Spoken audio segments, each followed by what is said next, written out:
Hey guys, how you guys doing? Hopefully you guys are doing well. So today I'm going to be talking about why the Desert Perpetual is a raid that we didn't need. So without further ado, let's right into it. So firstly, who I am. I'm an above average endgame player, I would like to say so, or thanks to at least. I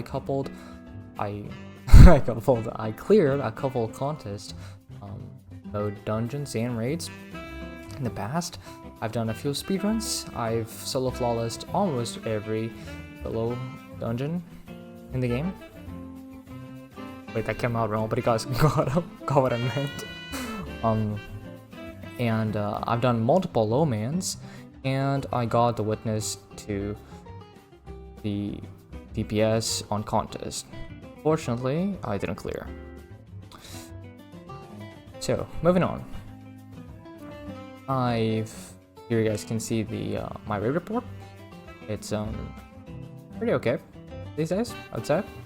All those last wish clears are from a Trio last wish speedrun tournament that I did in September last year. And here's how my raid report is looking. And here's my dungeon report. As you can see, Inner Doctrine is the only one that I haven't completed solo flawless yet. And so, jumping into the actual matter here. So let's talk a little bit about the current state of the game. So we got the portal, which means that we now have no weekly grind, and now we have no time gated, and now we have a more extensive and longer grind to do. This essentially means that we aren't gated every week, and now we just have to endlessly grind to get our power level up, which has its ups and downs. I'm not going to get much into the ups and downs of this in this video. We also have the tiered loot, which is pretty new. New power deltas for the endgame activities, where most of the old content is now set at minus 10 power delta. We now have a new sandbox, as we do usually per update of the season, and of course the DLCs.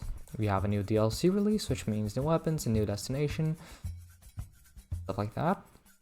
And a new thing, we have the lowest player count we've ever seen for a new DLC release, peaking at 99,193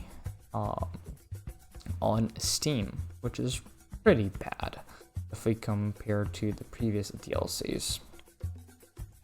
And so, in terms of the game direction, Bungie is now mostly aiming at longer grinds, which means there is now a hardcore player focus, which is, in my opinion, the right way to go, and also the only way that is feasible for Destiny to go, and always was, because Destiny by nature is a time intensive game, and I've said this multiple times to friends of mine.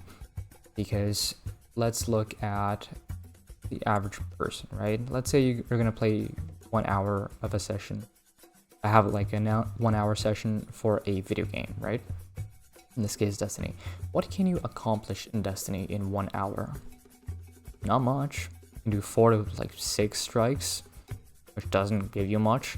Do maybe a couple weekly challenges to give you some XP. A couple PvP matches, 4 matches. Maybe go to the lighthouse. That's about it. Maybe a couple seasonal activities, but you really can't do anything. The best thing, bang for your buck time-wise in the game, are the raids and dungeons. You could do a dungeon in less than an hour, but a raid, not really. Most LFG teams take between 1.5 to 2.5 hours to clear a dungeon game, and this varies depending on the size of the dungeon and which dungeon it is. So, God of Glass, Root of Nightmares, and Deepstone Crypts, which are shorter and easier raids in general, will take less time to complete than raids like Salvation's Edge, for example, and now Desert Perpetual. And so the game is built for people who have time to do this stuff. So why isn't the Desert Perpetual the raid we needed right now? Well, let's look at the current player base. We just got out of the final shape, which means a lot of people got off the game simply because they were just tired of Destiny. And they pulled the plug because they thought that they've played enough, that they got their bang for their buck, or they just simply were just like waiting for an excuse to quit, and they quit for whatever reason it is. So now our current player base is now composed of streamers and no-lifers, which are usually speedrunners, these no-lifers, dangly hardcores and enthusiasts, which is my category, which are usually people who like to play the endgame and usually are people that stick around for anything that has a contest mode and usually stop playing after the contest mode and then come back before the contest mode. So me. And then the new players. We always have them, even though the new player experience needs a lot of work. And so, why isn't the Desert Perpetual? Why, like, what does this influence the contest mode for the Desert Perpetual? So, the Desert Perpetual is a raid that was extremely hard on contest, with extremely tanky bosses. The mechanics weren't that hard, to be honest, but the bosses were extremely tanky. Needed the best loadouts to clear it, and it was super new player unfriendly. And even for most hardcore players like me were struggling, and I did not even clear one encounter. I spent 12 hours on Agrea's, which is the Hobgoblin boss, and did not clear it. Now, I did it with some friends of mine that jumped back into the game and they were far worse than me. Sure, that definitely played a factor, but a lot of teams in the Lowman server, which is a server that is dedicated for people that are very deep into the endgame, aren't really that satisfied with their performance in the raid and the difficulty of the raid. And now, why was this raid not good for these players? Well, let's look at streamers and no-lifers. The raid was meant for these people. Extremely hard. Extremely hard. You needed to spend multiple hours switching between a bunch of loadouts between DPS phases and in the DPS phases themselves. And so it was just very hard mechanically. It was literally a skill issue for us who couldn't complete it. That's just plain and simple. I will not disagree on that.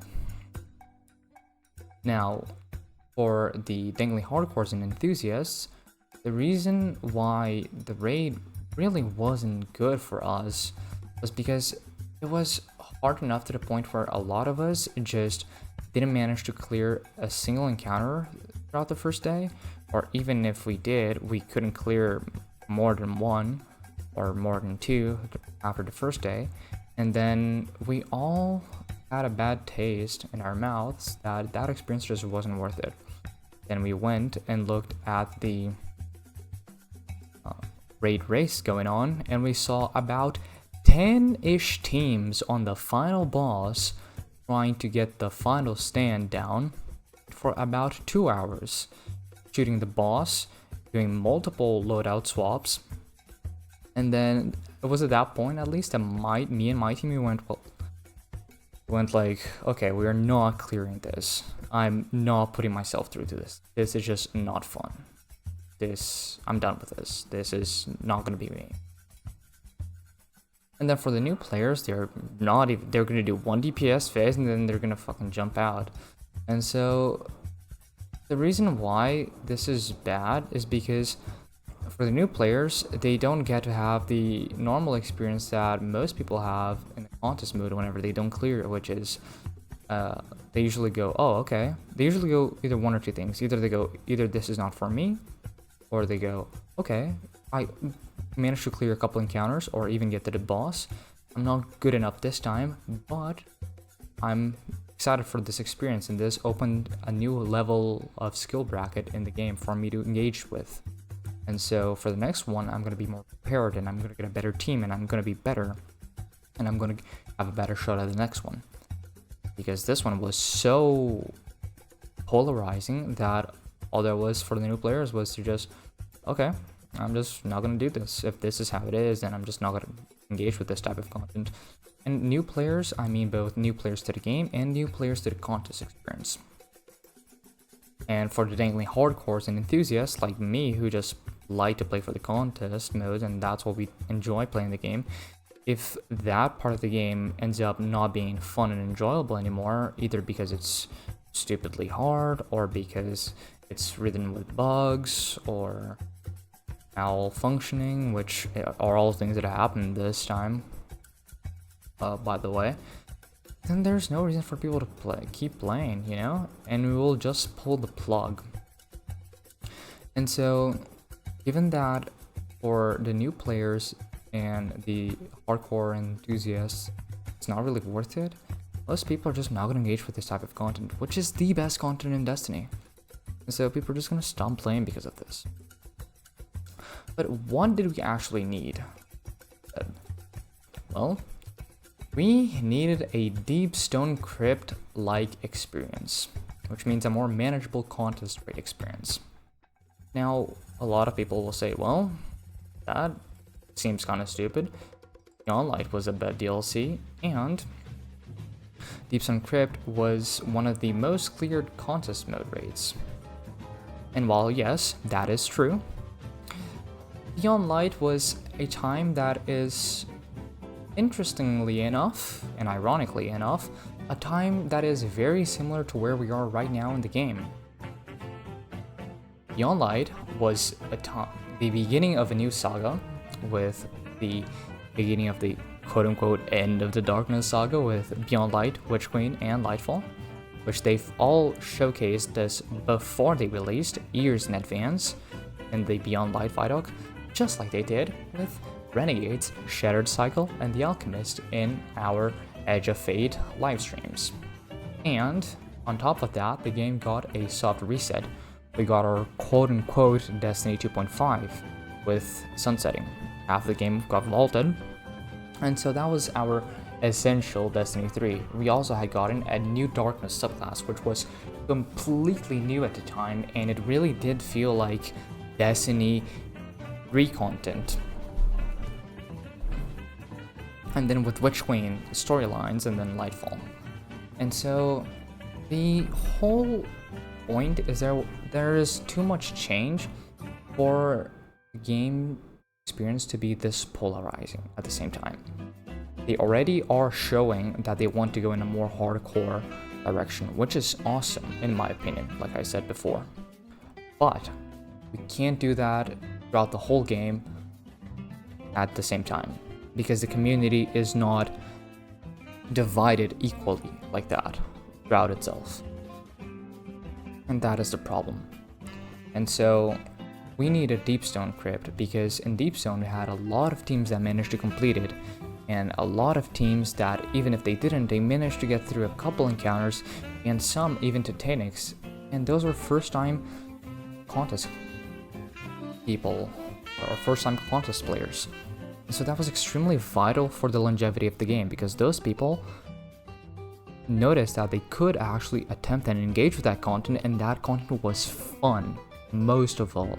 And that was the apex of Destiny quality content. And that's what made them decide to get better and keep playing for the contest modes, which are still to this day the best part of Destiny. And that is recognized by the entire community.